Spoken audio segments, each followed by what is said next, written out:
Welcome to another episode of the Reboot Chronicles, a no-holds-barred forum with global leaders, authors, entrepreneurs, and CEOs about how organizations stay focused on growth and innovation in unprecedented times. I'm your host, Dean Tobias, coming to you live from Reviv's North American headquarters in Chicago, and we would like to thank you for joining us from around the globe today. I'd like to welcome futurist, marketing guru, and best-selling author, Sergio Zyman. He was appointed the first chief marketing officer at Coca-Cola, and he completely rebooted Coke's marketing strategy and boosted worldwide annual sales from 9 to 15 billion cases. That is a lot of Coke. Probably the most explosive growth in the company's history. He also went on to launch Diet Coke and Cherry Coke and the disastrous New Coke, which we'll talk about. The Time magazine named him one of the top 3 pitchmen of the 20th century, after which he then pronounced that marketing is dead. Not sure about that, but we'll find out.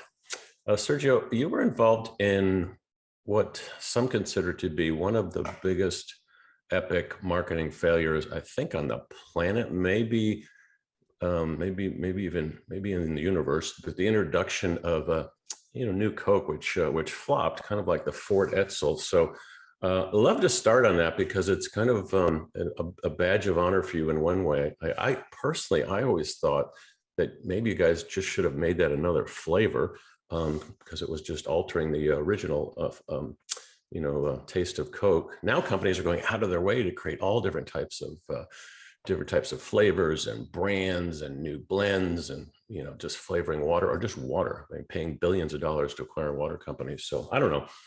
That's just my thoughts, but maybe you guys wanted that controversy. Maybe it was part of your marketing strategy to get people to kind of pledge their allegiance to Coke, and probably an expensive loyalty program, I guess. But so we'd love to start with that. Maybe just tell us kind of what happened. What's the story there?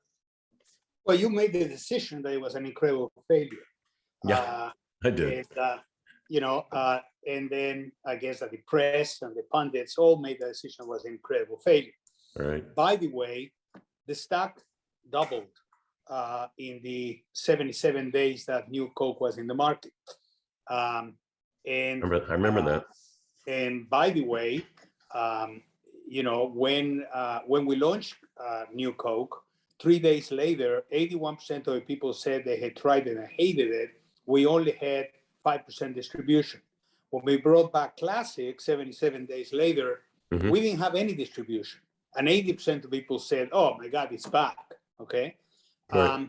The real strategy or the real issue behind New Coke, which continues to be kind of thrown around as the biggest failure in the history of mankind, is that the company was not a marketing company, and I guess in many ways the company stopped being a marketing company even today.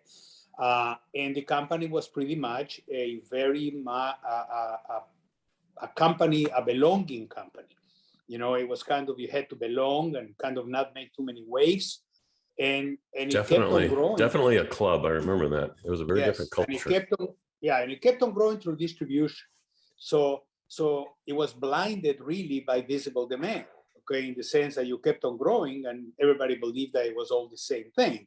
When Pepsi, who became the marketing director for Coke, launched the Pepsi Generation, saying that Pepsi was for younger people and Coke was for older people, what it did is it created awareness and it created noise around Coke, and the volume went up, and the company still didn't want it to change.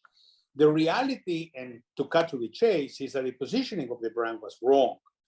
Everybody wanted to just kind of say that Coke was the original and everything was fine and all that, but there were some underlying positioning issues, and a lot of people were coming in and challenging Coke, and we tried to change a lot of things, but the advertising agency, who was incredibly powerful inside the company, lobbied constantly about changing the position. They wanted to continue to promote the brand versus promoting people buying the stuff. Exactly. And eventually we ended up in the thing that said the only thing that we can do is, if indeed people are choosing Coke over Pepsi, the formula guy said, "Oh, we can make a better product." Then we launched the product, and then what happened. There was one reporter that will never disclose who he was, who asked Goizueta at the press conference, what if it doesn't work? And Goizueta said, oh, you don't understand, it will. And that guy is the guy that started the tidal wave. So at the end of the day, the brand was retooled. Everything came back to the company having a real good positioning on the brand. And it gave a lot of fodder to the press and a lot of people to say that this was the greatest failure ever happened. And it was. Yeah, and they even like gave it an action word. You knew coked it. You coked it. You blew it. And there's been plenty of, I teach entrepreneurship and innovation at Kellogg School, and I give out tons of examples of epic failures, or epic tries is what I try to call them, including United Airlines, which branched out into something called Allegis, and just massive epic failure. And the CEO was probably way too gung-ho about it. Back then, if I walked down the grocery aisle when you were CMO, we'll get into CMO roles here in a minute, there was like a little section of soda pop, as they used to call it, in the aisle. Now I walk down the aisle at any major supermarket, from Walmart down to the local guys, but mostly the big retailers. It's not just one entire aisle, it's both sides of the aisle. There's so many brands and so many different things that, back then there was like a couple. So you guys started with Diet Coke. I remember the big Pepsi wars and the Coke Pepsi wars, billions of dollars of advertising spent. We'll get to that in a second, but it's just overwhelming now when you try to go to a store and select something to drink. Well, it's an interesting thing, because there's science behind a lot of this stuff, right? And if you I believe that marketing is scientific. I don't think that it's artistic. And what we discovered when I went back to Coke after, New Coke was 85. I left the company in 88 because I just got tired of pushing water uphill. And then the company called me back in 93 to come back, and I became the first ever chief marketing officer of any company. And at the time, my point of view was that brands deal with acceptability, availability, and affordability, 3 A's.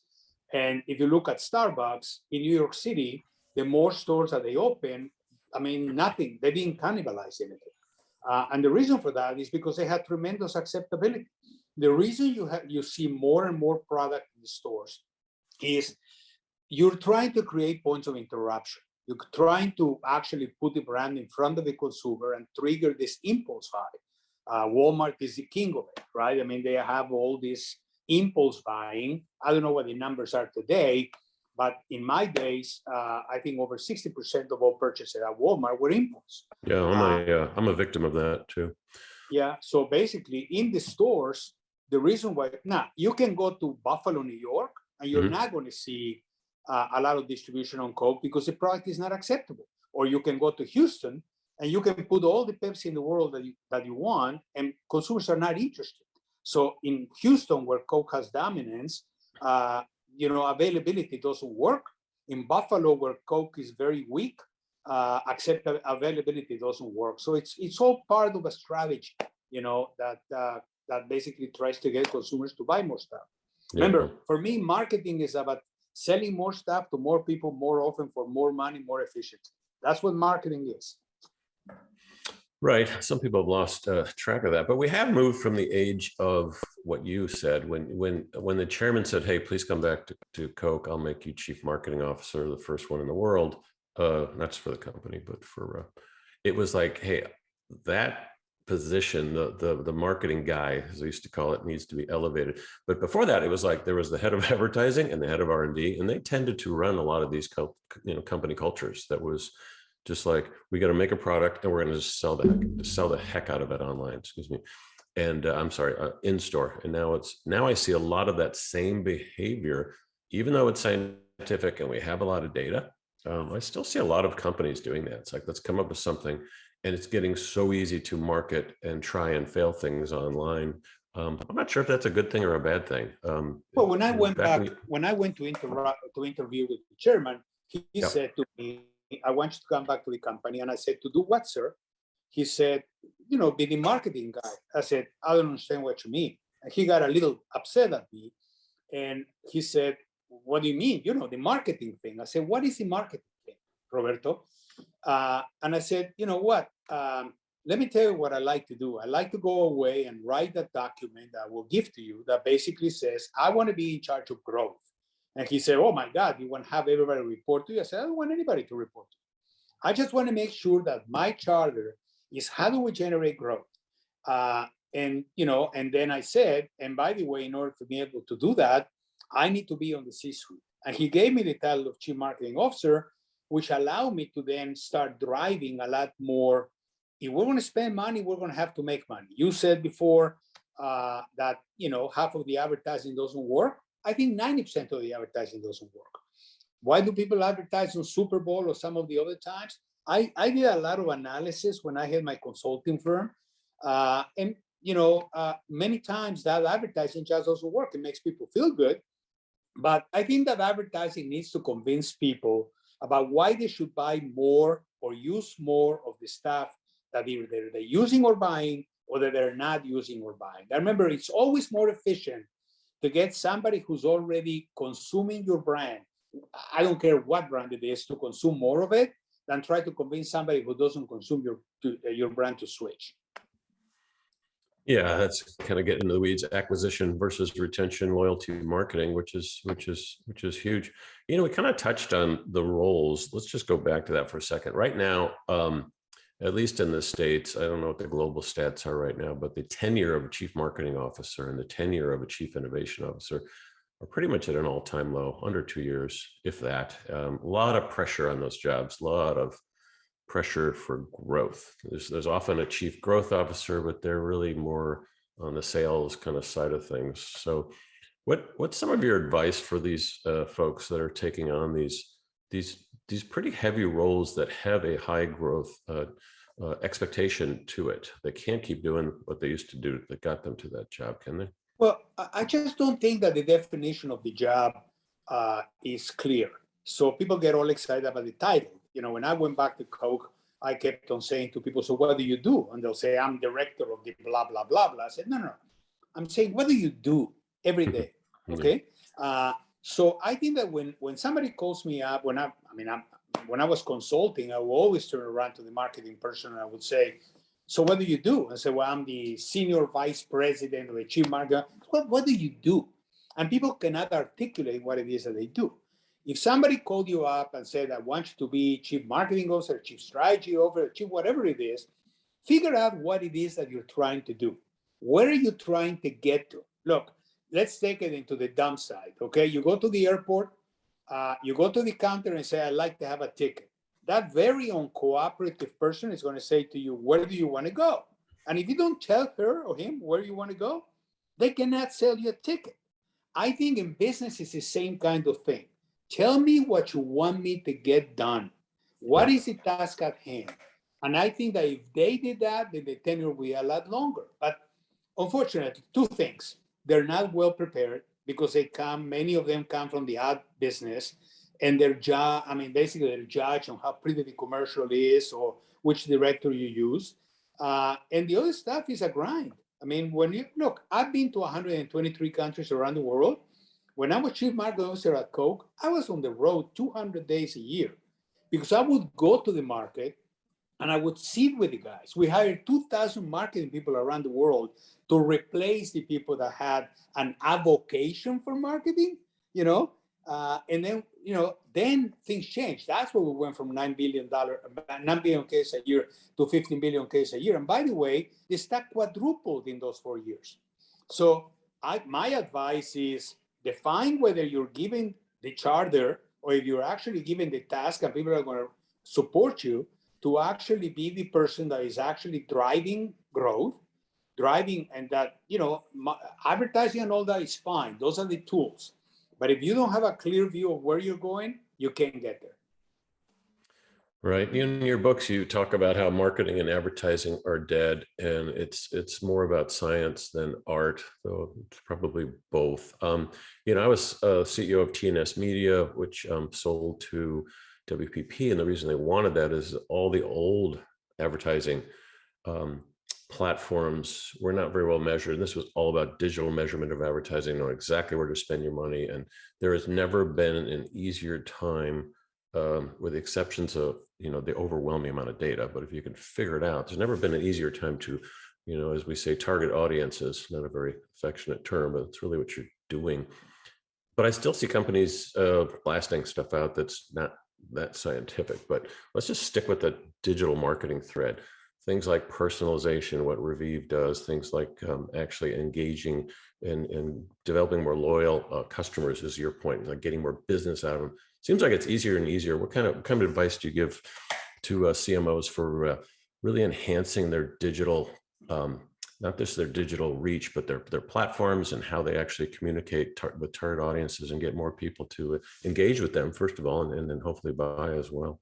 Well, I mean, let's talk about who is, in my opinion, the best marketing company in the world today, which is Amazon. Yep. Amazon basically tells me what to do because they keep on giving me avenues for me to consume more products. And then they study what it is that I did. And then they come back and they sell me more of the stuff that I want to buy. And, eventually they're getting now more and more quietly into private label, because they're coming to me and they're saying, by the way, you bought, Ever Ready batteries the other day. I can sell you Amazon batteries 30% cheaper, and I'll put you on a subscription and I'll give you this stuff.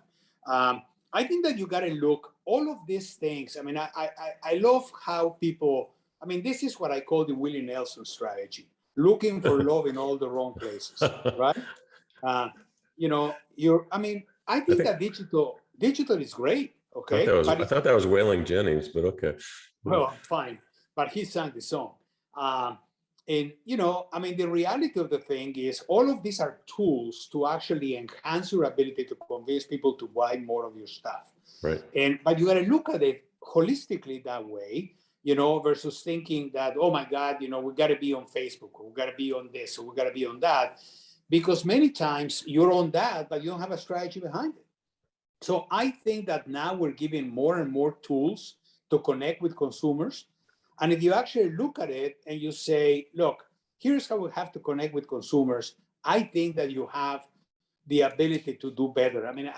I give you one example of something that I kind of remember. We're sitting around one day going through these horrific annual reviews that we used to do with everybody from around the world. Mm-hmm. And the guys from Indonesia walk in and say, we're going to be down next year.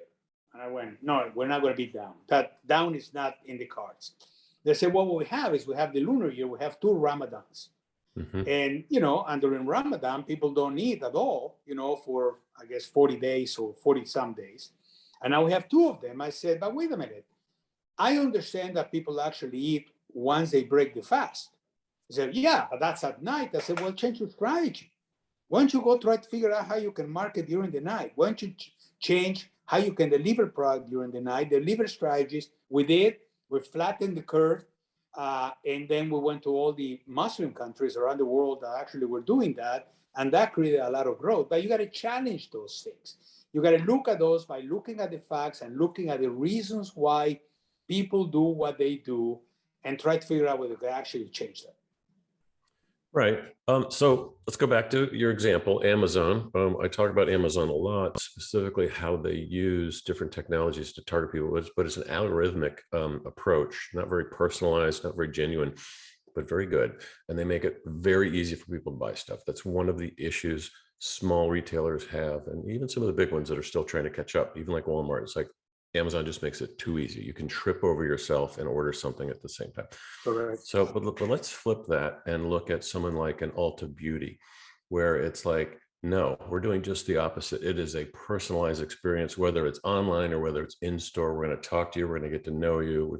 Of course, they have a more focused product line, but they actually are, getting broader and broader.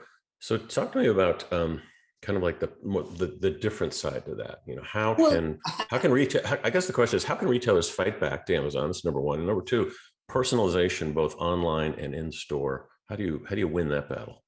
By the way, I think that's a fabulous example of what you just said. You described, the Ulta thing like an Amazon thing, because you're saying that they're actually connecting the consumers and they're saying to consumers, we know what your pain is and we're going to fix your pain.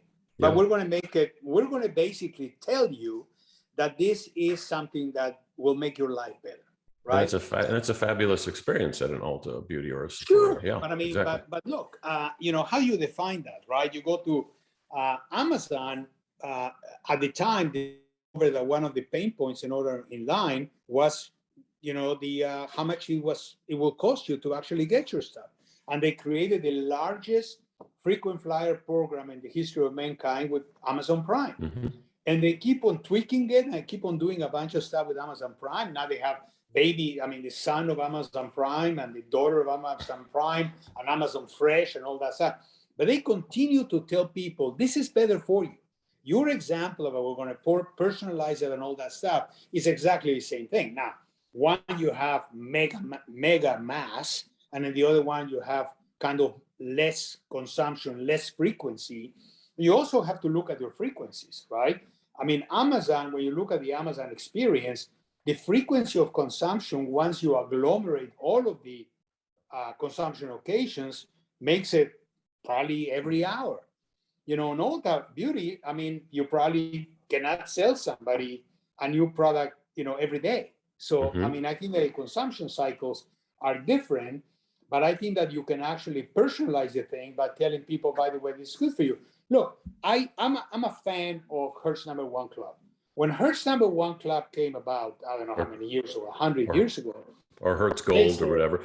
Well, no, but by the way, just to prove your point, I'm actually purchasing a present for my fiance for Christmas on Amazon while you're talking. Those of you that are on YouTube can see that, so I'm not lying. They make it too easy. So Hertz Gold, love it. Hertz Number One Club, they had a problem. Remember in the old days, when we used to go to the airport and there was a clerk that had a box of keys and a line. And then you actually had to go do a thing and you had to wait a minute, your car is not ready. They figured out they had a problem. And the problem was that they had a logistics problem. So they figured out that, they needed to allow, and when you deliver your car back, they were going to clean it up, put it in the lot, and assign it to the next person that was going to rent it, me. Okay. So then they created Hertz Number One Club. And the premise of Hertz Number One Club was, we're going to have the car ready when you get there. As opposed to what? I mean, who said that we needed to wait, for 2.5 hours? Exactly. Around, right? Low standards. Yeah, exactly. So, I mean, they came out with Hertz Number One Club. They charged $19.95 at the time and waived it. Okay. So they created a need and they converted it. And, they got copied. Emerald Isle is another one that actually has done in the They've all copied them. And quite frankly, people have copied Amazon. So rather than the Ulta Amazon comparison, how does Walmart really win against Amazon? They're trying, but they're nowhere close to closing that gap, because it fixes your volume problem. I can order from them constantly if I wanted to. Well, go to the core essence of the brand. Okay. Yeah. Walmart, as we said before, I used to say that a number one competitor to Walmart was the price of gas, because if people didn't go to the store, they didn't walk around the store and they didn't do the impulse shopping, then they had trouble. So Amazon, when I was on the board of the Gap, Amazon hired the head of Banana Republic to go deliver. I mean, that's a long time ago. That's probably 2000. To go deliver a online system. It never worked. Even today, when you try to buy Amazon online, they don't believe in it. And when you go to the store, you actually, if you order online and you want to go pick it up at the store, they can give it to you outside, but you got to wait for 40 minutes. Or if you go inside, the will call thing is all the way in the back of the store. So you got to walk. You're talking about Walmart. Yeah, they still don't believe. So they have accelerated that. During COVID, they had a trial program going on and they've accelerated. So actually Walmart pickup, they've got that down now. That's been fixed, but the ease of use compared to online, just getting people to buy repetitively, it's still got some ways to go there. And sometimes it's a different target audience, but the comparative shopping you can do to a Walmart, a Best Buy, I just did it this morning, and an Amazon to buy a new piece of equipment for this podcast, which I did this morning. It's just too easy. We've got 3 screens up. It's not about price, it's about who can get it who can get it here quicker and maybe do some install work. How do you win in that digital marketing mess where there's total transparency, price matching. Is it all about loyalty at that point between those Well, three? Let's say Best Buy and Amazon and a Walmart, same I product. think that you got to keep on throwing stuff at the consumer, which is additional to what the product is. I mean, you're a golfer, I'm a golfer. I mean, I subscribe to 10, online golfing companies, and then they give you the, $2 shipping, or,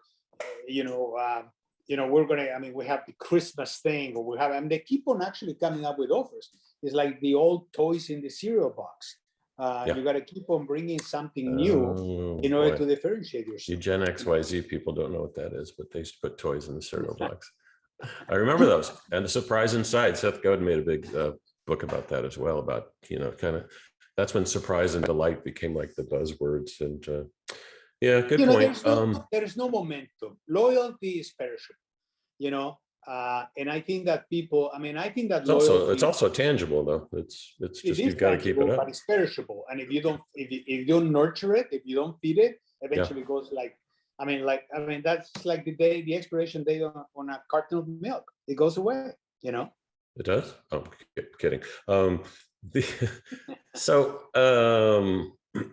you think personalization is a hot topic? What about all this buzz about meta worlds?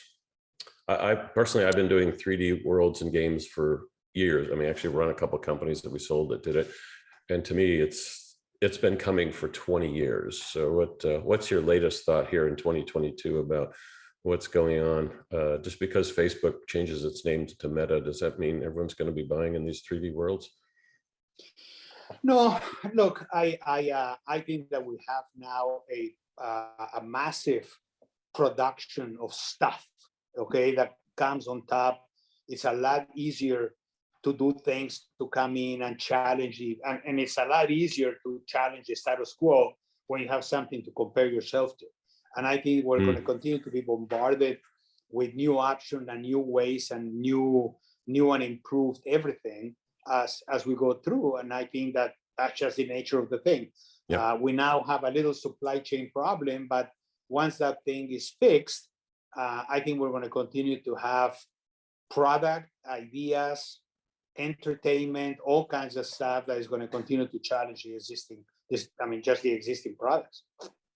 Hey, real quick, I heard you've been, you're obviously a guru consultant on marketing for CEOs and CMOs and strategy and stuff, but I heard you've been doing some of that for politicians. How do you compare the two?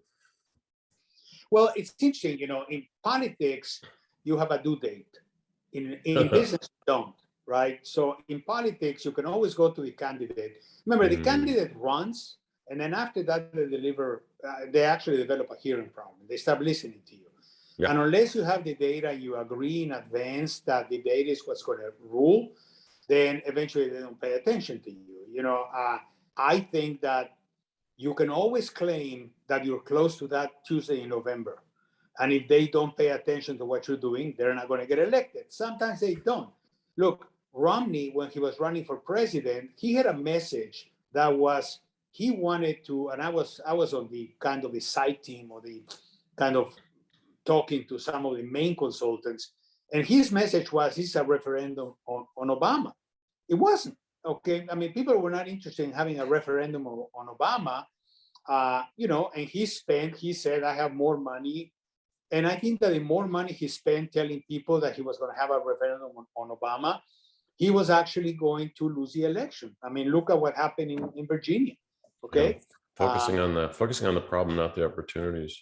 There's a lot of parallels there to like Burger King and McDonald's. I mean, a lot of times they're just trashing each other versus selling the future. Well, but you're trying to actually at that point in time, what you're trying to do is you're trying to position your competition, which is what politicians do, right? Broiling versus frying was a way for Burger King to position McDonald's. Exactly. And that worked. That was a good one. That worked. Sure. But so they worked for Ronald Reagan, where Ronald Reagan said to Carter, here you go again, Jimmy. Right? He positioned with the past. Yep. So there are some good parallels there. I like that. We've got about 30 seconds left. Appreciate you joining us. Just a couple quick tips for aspiring CMOs out there. Define the job. Don't go for the title. That is the number one thing. Figure out what it is that you're supposed to deliver and then have metrics that prove that you're delivering what you were told to deliver. And if anybody tells you that what you got to do is you got to kind of grow the brand, look, grow the business, don't grow the brand. I love it. Words of wisdom. Thanks, Sergio. You've been listening to Sergio Zyman, and this is Dean Tobias with the Reboot Chronicles. We want to thank you for joining us, and we'll see you soon.